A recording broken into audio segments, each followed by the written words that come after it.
So we get a lot of calls from people that want to build patios and retaining walls, on the side of their house in the backyard. Sometimes they want to go really close to the property line.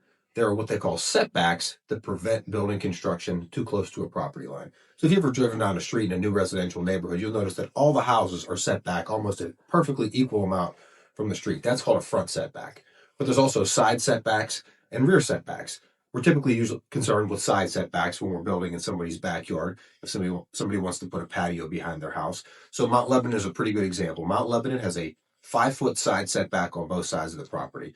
So if you want to build your retaining wall or your patio within 5 feet of the property line, you have to get a variance. So it's pretty typical in Mount Lebanon to make sure that your patio is 5 feet away from the property line.